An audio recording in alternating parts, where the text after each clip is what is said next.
I think if we rewind, about 5-6 years ago, I was on the road 180 days a year. Had a hard time managing my own personal life. Had a hard time even getting a second date because I was gone so much. So what I did is I pulled back and I looked at my business and I said, how can I do what I'm already doing, but doing it from home or doing it less days on travel, because travel starts to wear on you, not just the cost, but You're listening to Idea Charger Radio. And I got real proactive.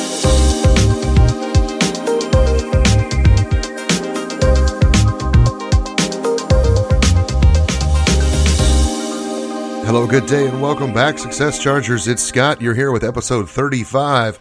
And before we get into it, I need to make a quick correction from last week's episode. I mentioned that my wife and I are both participating in the MS 150 bike ride this year, going from Houston to Austin on our bicycles. Yes, we are bananas. We are crazy. I did the ride about 2 years ago. This will be my wife's first time to do it. Super stoked and excited for what is awesome. It'll be us and about 13,000 crazy people on bicycles wearing spandex, making this journey to raise money for a fantastic cause. And we talked about that a little last week. You probably have somebody that in your network, in your family, somebody in your business, somebody that you know, and maybe they haven't told you, but somebody around you is probably dealing in some case with MS. It's a lot of people that do. And I decided for everything that the people that I know that live with this condition, for all that they have to go through in their lives, I think I can suck it up and deal with some uncomfortableness for a couple of days of pain on a bike to help raise money for this great cause. I mentioned a link that you could either sponsor me or my wife last week, and I think I quoted it wrong. I got it right in the show notes. I caught it somewhere, but here's the link again if you're interested in supporting this awesome cause. Not a dime of it goes to us. It all goes to the MS Society. www.iwillsponsor Krissy.info. That's if you want to support my bride, which I recommend you do because she's just better looking than me, and why not? If you want to sponsor me, though, www.iwillsponsorscott.info. So it's .info, not .com, .info on both of those. I will sponsor either Krissy, Krissy, or Scott, Scott. And hey, we really appreciate you. We're looking forward to a great ride, and we'll be out and about next weekend getting it done, doing a lot of pedaling. So pray for no wind, because I know on our tune-up ride this weekend, I got 55 miles in and finally had to pull the plug, and boy, I'm glad I did. I need to leave a little something to bring on the field next weekend for the big ride. But 4.5 hours in, I turned the corner, went 16 miles left, and got stood up looking straight into the wind and said, that's enough. I'm not going to hurt myself today. It just wasn't worth it. And I'm a little sore this morning as I sit here on Monday finishing up the bit of editing here for this episode. And with that, on to the episode. So many of you that listen to the show are saying, God, Scott, this is awesome. My business is getting more successful. I'm connecting better with people. I want to do more, but I only have 168 hours in the week. Maybe some of you, like me, have had one of those road warrior years where you spend well over 100 nights in a hotel. And believe me, folks, it's not as fun as it sounds like. But what's interesting is while recently in St. Louis, I had a chance to sit down with a colleague and a friend of mine. We met a few years back, and we were somewhere in Scottsdale, I think, and we were sitting in a hotel lobby at 2 a.m, talking about what was going on with our businesses, and he was spending 180 nights a year on the road. Was a single guy. He could do it. He was very successful, very well known as a consultant, speaker, expert in his field. He works with a lot of real estate professionals to help them build better practices, and he's just a super guy, but he was killing himself. And then a couple of years ago, he decided that he was going to get married, and he's now a father. And he kind of looked up and said, hey, I kind of need to be around here. And I want to spend more time with my loved ones. This is what I'm working hard for. And, as you heard in the intro, he was like, man, I couldn't even get a second date. I was gone so much. And now he's a husband and father and wants to be home more. So he started looking at leveraging technology to make his business better. He was kind of into that when we first met. He had just published a book that was leveraging a lot of content he had provided by being a physical book that you could purchase, but it had a lot of QR codes that would take you to these mobile-friendly websites that had maybe video clips and other information to support what was in the book. That didn't get the traction he was really looking for, but he didn't give up, right? Just like some of the projects that you've done that haven't turned out the way you wanted them to, and you said, could I do this a little bit better? Well, sure you could. You absolutely could. So here's what we're going to talk about today. We're going to get into Doug's most recent book, which I'm excited to tell you. McGraw-Hill signed him on to do this incredible book on screen-to-screen selling. You can find it in all the major book outlets. We'll have some links in the show notes. You'll be able to, he'll even mention where you can find more about him. He's got a ton of free resources that are available, a lot of good stuff.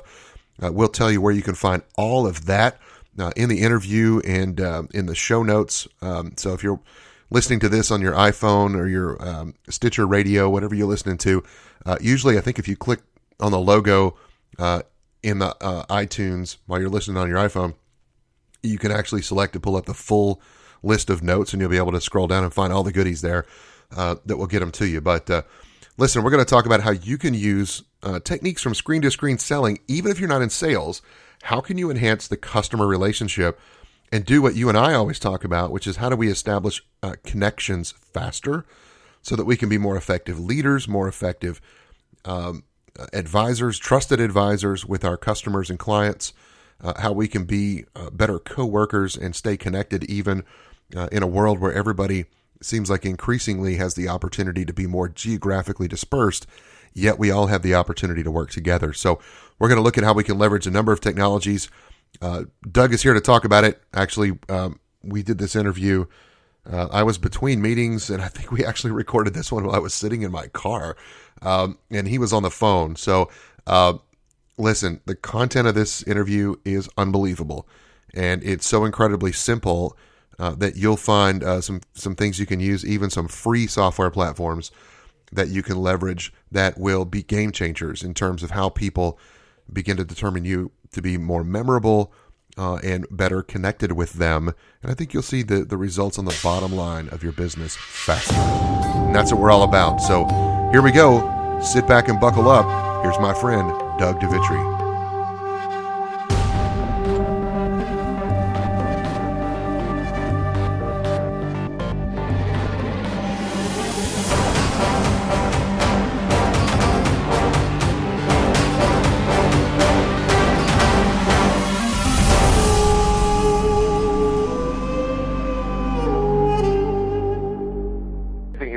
Rewind, about 5-6 years ago, I was on the road 180 days a year, had a hard time managing my own personal life, had a hard time even getting a second date because I was gone so much. So what I did is I pulled back and I looked at my business and I said, how can I do what I'm already doing, but doing it from home or doing it less days on travel, because travel starts to wear on you, not just the cost, but your quality of life starts to deteriorate. I got real proactive and really learning what my customers needed. How can I go about solving some of their problems, and then really replace what you would consider your traditional delivery as far as facilitation or training, and doing it just as good, if not better, than a lot of the other folks that are out there. So thus, screen-to-screen selling was born.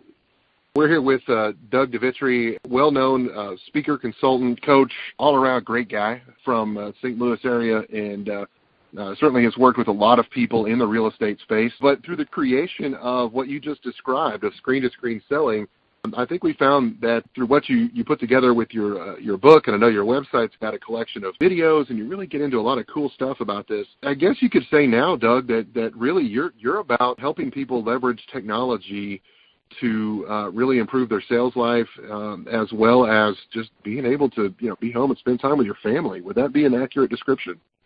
Yeah. So thanks, Scott. So what I've tried to do is take a look at how do we do what we're already doing, but just better and faster. If we a variety of examples, not just in sales, but also in some organizational development. In one instance, was able to help an association dramatically reduce their travel budgets to where they could meet more remotely. Leadership participation was at an all-time low. So what we did is we empowered them with remote meetings so they could meet more often. And then through restructuring their governance process, which typically would take a year or two in order to execute, we were able to do it in 4 months. So from taking a look at it, not just the technology side, but the process of how you use technology, really what it takes is a customized approach, not something out of the box.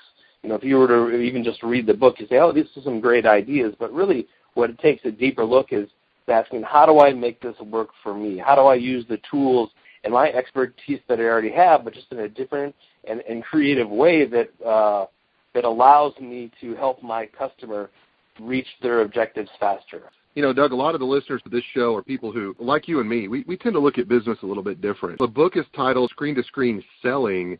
The concepts that you teach, as you just shared with us, really can be used in so many other ways to just be more productive, more efficient, more effective, and really create a sense of team in a world that, you may work with a whole bunch of people that are on your quote-unquote team, and you're never geographically or physically in the same location. I can give you some examples of how it would work all the way from the top all the way down.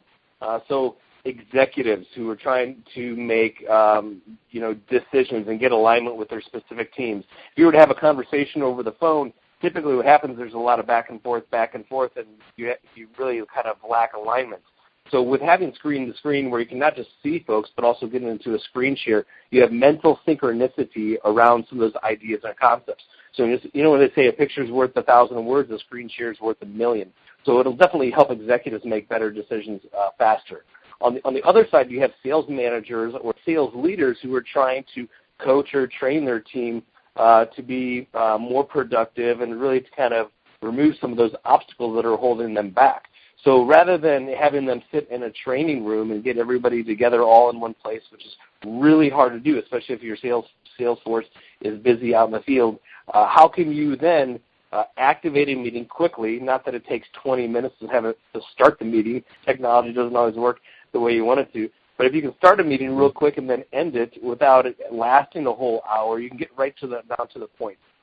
As we look at as far as the sales force and the sales teams individually who are working with customers that work in it, let's say, that are beyond geographic constraints. So, for example, in real estate, you have out-of-town buyers, you have international buyers, or even have investors who are located in different parts of the country where now what we can do is we can have some of these meetings all together, all at the same time, and then what happens is it reduces the amount of rework that happens through the sales transaction because rather than going back and forth, phone calls, or telling somebody to scroll up and down a screen, the PDF that you've shared, nobody can really see what's going on. When you share your screen, you're able to really get down to it faster. 10 years ago, nobody had an iPhone.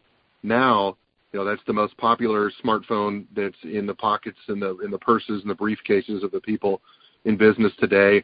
And we look at what you can do. One of the things that I noticed when I was doing a little research to get ready for this interview was one of the points that you make about, and I think it's a great point about connection, which is what I'm really big on. When I speak at conferences and conduct workshops with teams, I always centered it around the idea of connection. And one of the points you made, which really resonated with me, was one that, you've got to meet people using the technology that they are most comfortable with, which isn't necessarily the technology that we are most comfortable with. Could you talk to that a little bit? In some cases, let's say if you're familiar with Skype and you want your customer to have a Skype conversation, you're not going to force them to create a username and a password and account in order to talk. It's just not realistic.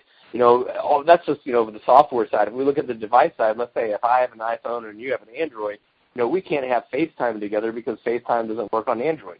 So what we need to do is look from an approach as far as which tools are most usable for the customer to be able to start. Many times it's what they already have.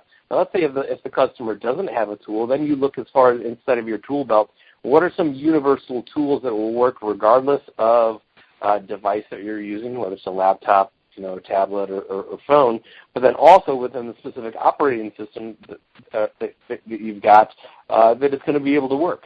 I'll give you an example. As a customer, let's kind of flip the role. Rather than talking about the sales professional or the leader. Let's put ourselves in the role of the customer.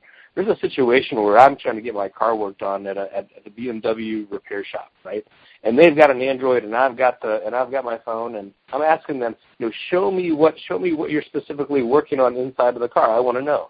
And the fact that the individual had the Android and the device, they wouldn't get it. They wouldn't, set up this video conversation. If I sent them the link and they clicked on it to start, I'm starting to think, well, gosh, if they won't actually show me, and I got to drive all the way out to the repair shop to take a look at something that we could quickly do in a quick meeting, maybe they really aren't focused on the customer experience. Maybe, I might find another place that will. So as we start to look at, as not just in sales or as leading our organization, but from the customer standpoint, we can start to control or take back a little bit of the control as far as what's actually happening with the transaction that we're working with. So that's kind of a different spin on it that I think we can be a little bit more proactive just as customers. No, I think you're onto something here, Doug. Believe it or not, and so does your publisher, right? Because they want you to sell more books. But the cool thing about what you're onto here really speaks to, you think about things differently. Now, certainly in some industries, we've got to be mindful of things like regulations and certain compliance issues that may be at play, and we don't want to ask anybody to step outside the realm of that. But and there's a lot of cases though that if you could do a screen share or you could do a conversation that literally is one-on-one with your client or your customer, I could see far-reaching ways that financial advisors could leverage this with their clients. And that way you can focus on building a business of the best clients regardless of where they live, provided you're licensed in all the places you need to be. But real estate professionals would be another.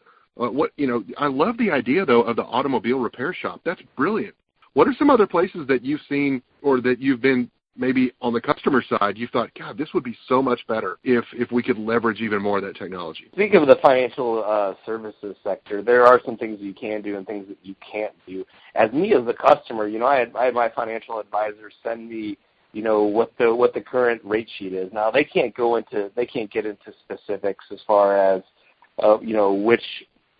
which one might be better than the other, but when they shared the PDF with me, I then sent the screen share over to him, and I was starting to ask him questions on, what he can and cannot answer to at least educate me on some basics, so then that way later on the road I can make a decision. So that's just on that side. So financial services definitely have to make sure that FINRA is something that they absolutely have to be cognizant of. But not to say that it can't work. You just have to be mindful of how you can make it work. So that's just a question, you start to ask yourself. If you're working with an accountant, and your accountant is maybe trying to review your books, your profit and loss statement, or whatever financial analysis they put together, it's so hard to be able to do that over the phone, especially if you're a visual learner. They say that only 10% of learners are auditory. They prefer, the spoken word. Well, the rest of us, they're kinesthetic and visual. We need to be able to engage, and we need to be able to see what we're talking about. If I can start to see some of the spreadsheets or see what those calculations are, it's going to avoid a lot of back and forth. And also, on the other side of it, it's going to decrease my buyer's remorse because, let's say a month or two later, let's say there's a difference between what you said and I understood. For on screen share, it's going to decrease the likelihood that, that could potentially happen. I know in the past you've been really excited about some of the technology that allows you. We've all been to those presentations that we refer to as death by PowerPoint, right? It's like there's so many words on the screen. It's like, why do I need you to read me the slide? You're not helping, And I know when I put presentations together, I prefer great big letters, few words, and lots of pictures, because that's more impactful for me. But you have found some technologies that allow you, even if you're doing a traditional presentation, or maybe you are screen to screen, so it'll work in either capacity, but it allows you to kind of turn that screen into a whiteboard and do some stuff. Can you share with us a little bit about that? Yeah, so I think, as far as professional speakers, presenters, trainers, or even facilitators for that matter, there's an assumption that the participants need to know what we know in the order they need to know it. So that's kind of like going to the doctor, and the doctor says, you have to take this medication, you have to take this medication and perform this specific, analysis without really asking questions. So at least in my opinion, that before we can, show up and throw up, what we need to do is ask really good questions as far as what the participants want to take away. What are their specific objectives? Now, if you're a professional, you probably understand some of those frequently asked questions, or maybe at least have the skill set to be able to demonstrate your expertise in real time without relying upon slide after slide. So let's say out of 60 slides that you could potentially use, maybe only the participants need 6. So rather than assuming that they need everything, what we can now do is pare down our presentation slides and really focus on what they want in the order that they want them. So really what it does is it flips the entire process of what you traditionally see, and so now what we're doing is we're working with a digital whiteboard, maybe a flip chart. Flip charts are a great way to kind of demonstrate your expertise, but if you're working in a room of, let's say, 300 people, people can't read the flip chart in the far back row. Right. So now, instead of doing that, let's try to work with the digital whiteboard. I'm kind of happy to share some of the tools and what that looks like. What's an example of one of those pieces of software, I guess, that somebody might find that would help facilitate that? Well, it depends on what type of device that you're using. I use Apple, so we're just concentrate on that. A lot of the same apps exist for Android and Windows, but I'm just going to talk about what I use with Apple. My most favorite app, I use it daily, not just for presenting and so forth, but I use it for brainstorming. It's my digital whiteboard, and it's called Doceri, and that's spelled Doceri. It's a free iPad app that you can download, and it has, for even facilitators that like to draw circles and squares and squigglies, you can do just that. And then it has a couple other features that really kind of allow you to save time, because instead of, let's say, drawing out circles and squares and drawing out your mental frame, what we can now do is insert pictures or images that we've just kind of imported into our iPad. And then when the participants or the customers request a visual frame, you can go right to it, tap on the iPad, and then open up that visual or kind of visual frame that allows you to kind of ask the next question to lead the participants up to the next thing. Now, with that iPad app, the way that it works is you have your iPad, and then you have your computer, and then you have the projection screen. Now, there's a couple different ways to do it as far as getting your iPad onto the projection screen. What I typically like to do is bring my computer with me, and what happens is whatever appears on my iPad, using the Doceri app, it also appears on my computer screen. Now, with my computer, I have it hooked up to the projector using either BGA or HDMI, whatever is necessary. But because whatever appears on my iPad also shows on my computer, and then I'm plugged in, now whatever happens on my iPad shows up on the projection screen. So really, that's what I come in and use this digital whiteboard and start to ask very provocative questions and tell stories that start to engage the audience. And then when it comes to a point where they say, "Ooh, tell me more," then I'll insert a visual frame that starts to continue that discussion based off of what they want, not so much about what I have prepared. Man, that's some cool stuff. And like you said, that's a free app that's available. And I'm guessing if it's free, then there's probably some paid enhancements and some other things you could do. But it's a great place to go and just start playing around and saying, look, let me see if I can figure it out. Because if you can make it happen right there in your office, then there may be some really neat ways to really take a traditional presentation and turn it on its ear in a way that makes you not only memorable, but it turns a speech or a training class into an experience. Yeah, Scott, and the reason why many folks won't do it, or they're looking and they say, that's not for me, or that doesn't necessarily work, is because it's hard. It's hard to start a presentation from a blank slate and not necessarily have a specific agenda that you want to put across, because participants come in with their own agenda. You just try to help them get there faster. So it's a skill set. Yeah. It's hard to start off and not using PowerPoint as a crutch in order to kind of move that conversation forward.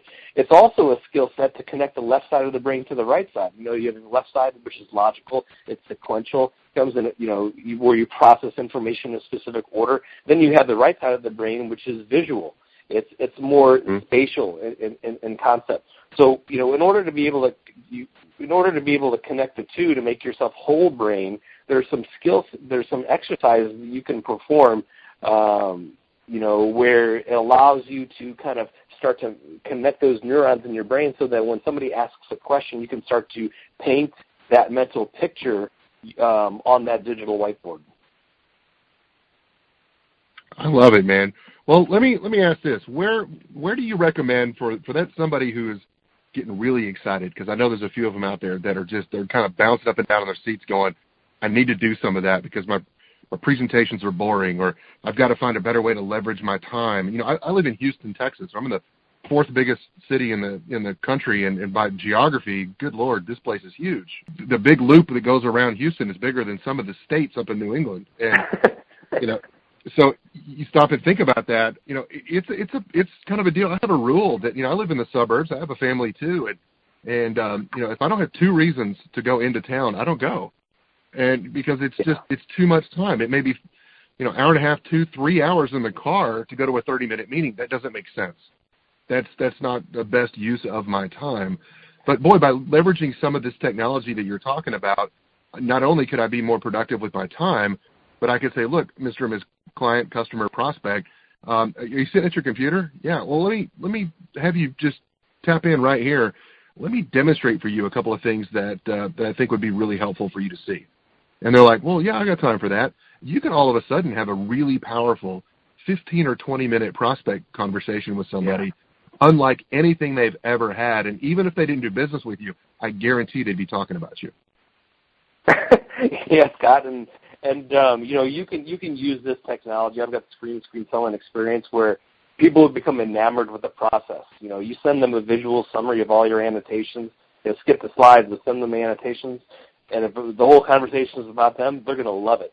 On the other side, let's say if you start the conversation and you start narrating slides, or you start to tell them to download specific apps, and they start to get weirded out by they have to now do more work, and they may be hesitant to download other apps, or maybe they have to update their computer in order to get the conversation started, or the internet connection is slow. It can actually work against you. So really what I would suggest is being mindful in the process.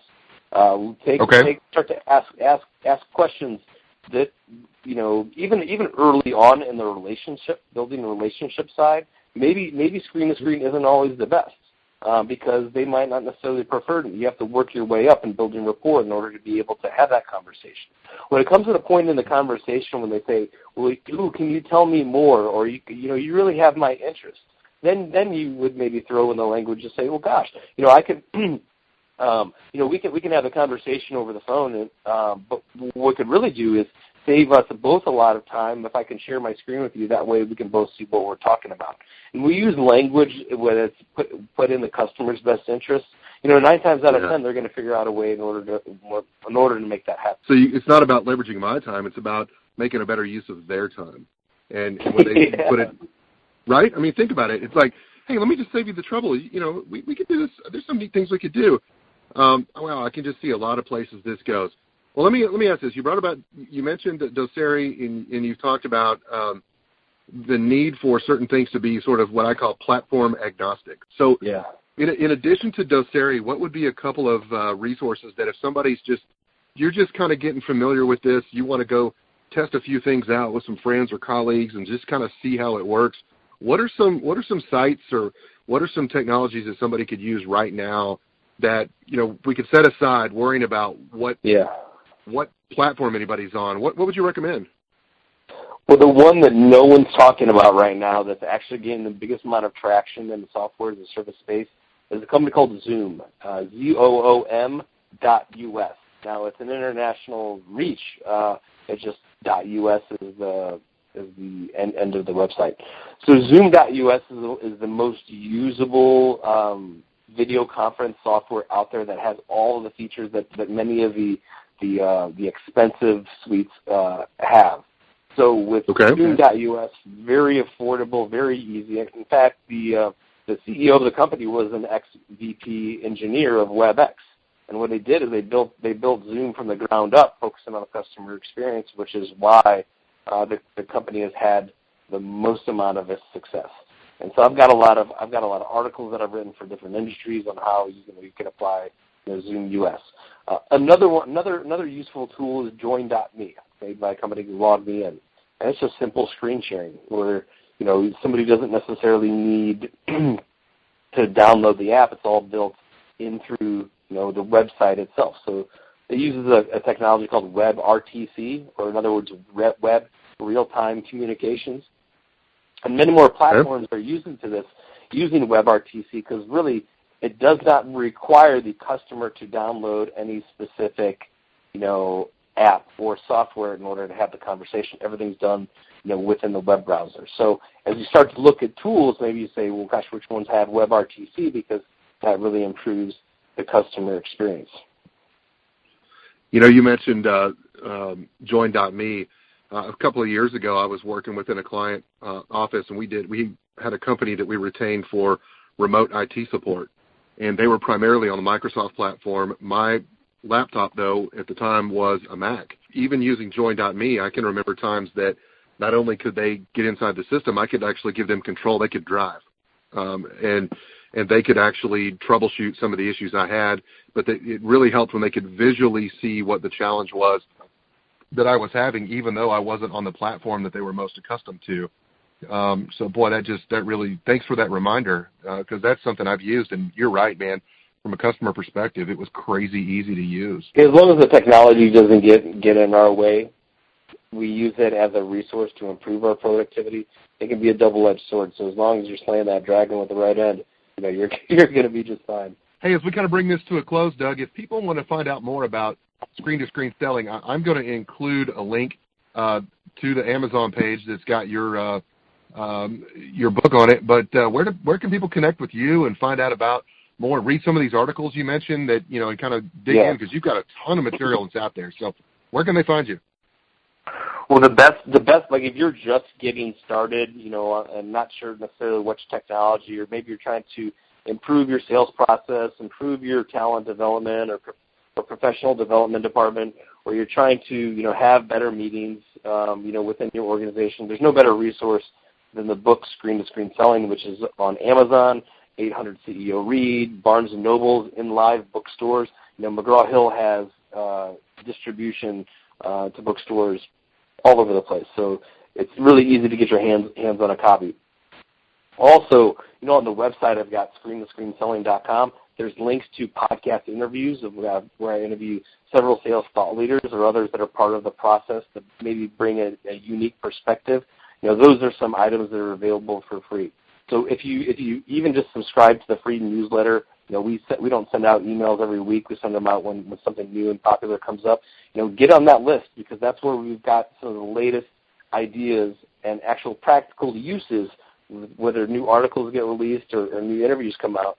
You can obviously stay ahead of some of the latest trends by being on that list. Now, is it safe to say, Doug, you're still willing to come out if there's an association or an organization that would like to have you come speak to their folks and share what you know and about your area of expertise? You'd still be willing to do that too, right? Yeah, of course. A lot of what I do still is live seminars, keynote presentations. What's interesting now is what people want to see is what that screen-to-screen selling experience is like without having that speaker there. A lot of speakers will just kind of do their thing, show up and throw up, and really not engage the audience. What I do is so different and unique that I'm able to engage participants through their devices while I'm talking. So different learners are able to experience it in different ways. So let's say if you're not tech savvy, you can still participate by shouting out in the microphone, and that all becomes part of the interactive presentation. So it's just really neat, exciting, because we're on the cutting edge and we're setting the trend as far as how others are delivering some of these engaging presentations. It's funny you say that, and it reminds me that we've got a colleague that we know through the National Speakers Association, Jessica Pettit, and Jessica recently had there was some severe weather and wound up being some road closures and some other things, and she couldn't get physically to the location where she was scheduled to deliver a keynote program. And now that I think about it, they must have read your book, man, because they figured out a way to get her interactive on the screen, and I'm guessing she was probably in her hotel room, but she was still able to deliver to a full audience of people. But they put her up on the big screen and just had a phenomenal experience. So there's a lot of ways you can take the impossible and turn it into the possible using screen-to-screen technologies. And Doug, we really appreciate your time with us today, and thanks for sharing with us what you have found in this journey. And for everybody else, I would encourage you to reach out to Doug and find out what's going on with him. Doug, I've got a couple of quick questions just to sort of wrap it up that I call the lightning round. So we're looking for short 15, 20-second answers. First thing that pops into your head. Got about 3 questions. You ready? You got it. Shoot.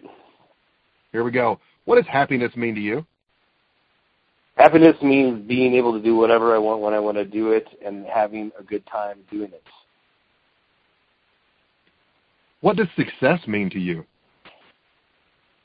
I'd say success is the same definition. I think that success isn't so much about winning an award; it's about becoming the person who you are.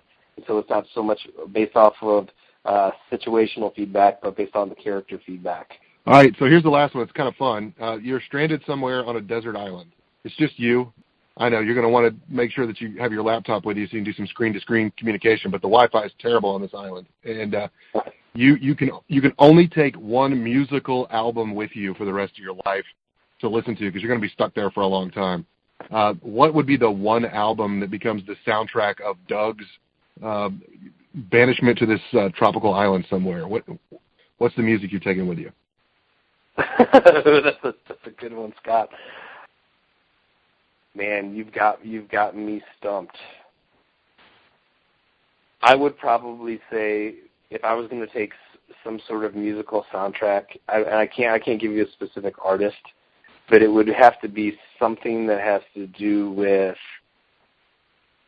like symphonic music that plays notes rapidly to kind of gets my mind going to do something new and exciting every single time I put it on. So it could be the same track over and over again, but just the notes, the different instruments, it would be a symphonic type of album that I would carry with me.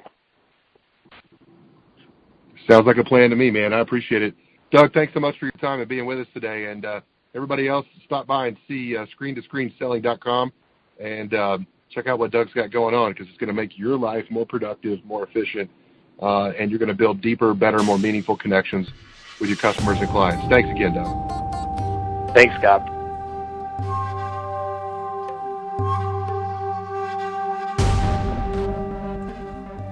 Wow.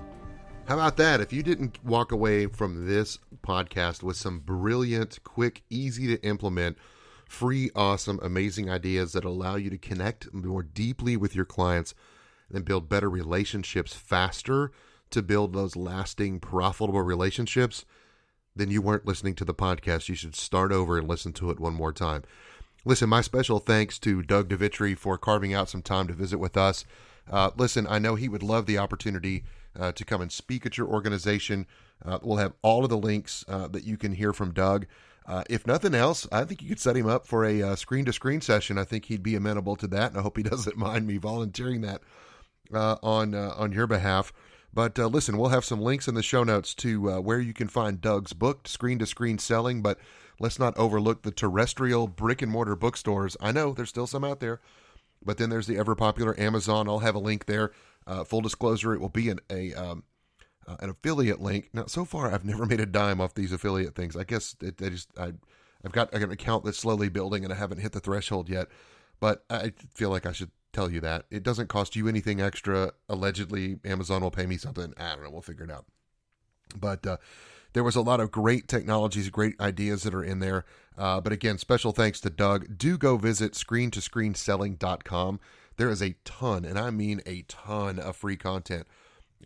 Information that you can download, some videos you can watch, some compelling interviews, some really neat stuff. And we covered a lot of ground. We talked about how you can reduce your sales travel and sales travel budgets sometimes are coming under fire. Now, sometimes you need to be face-to-face with that customer in the room, but I have learned over the years that you can actually do a lot virtually that might surprise you if you find a way to do it. And maybe it's for those secondary or tertiary sales or after the relationship has already been established. but still it can be smart for you. Increasing your leadership development, accelerating the performance of your teams, making better decisions faster at all levels of your organization. All of these things can be enhanced using the techniques that I like to share with you about how you can connect better. And one of those great things is what Doug told you about today, how to leverage screen-to-screen technology. We appreciate you being here and being part of the show. Remember, as always, if you liked it, or if you didn't, or if you have an idea of somebody that you'd like for us to interview, please send me a note at podcast@ideacharger.com. Please feel free to stop by the website, tell your friends about it, www.successchargerpodcast.com. Like us on Facebook, facebook.com/, Success Charger Podcast. And you can follow the show on Twitter @IdeaCharger. Or if you like a slightly different perspective of things, you can follow me @Cooksey Connects, as in, he connects the dots. Yeah, that's me. I'm your guy. Hope to see you online, and thanks for all your comments. Hey, if you really like the episode today, share it with your sales manager, or share it with your boss, or start a conversation with people in your office today, and then stop by ideacharger.com/episode 35. You spell out the word episode and 35 after ideacharger.com. That's where the show notes will be. Drop off a note and let us know how you think you could leverage screen-to-screen selling to make your business better. That's what we got for you this week. Share it with a friend. We'll see you soon. If you enjoyed what you just heard, please post your 5-star review and subscribe to Success Charger today. Your future is waiting.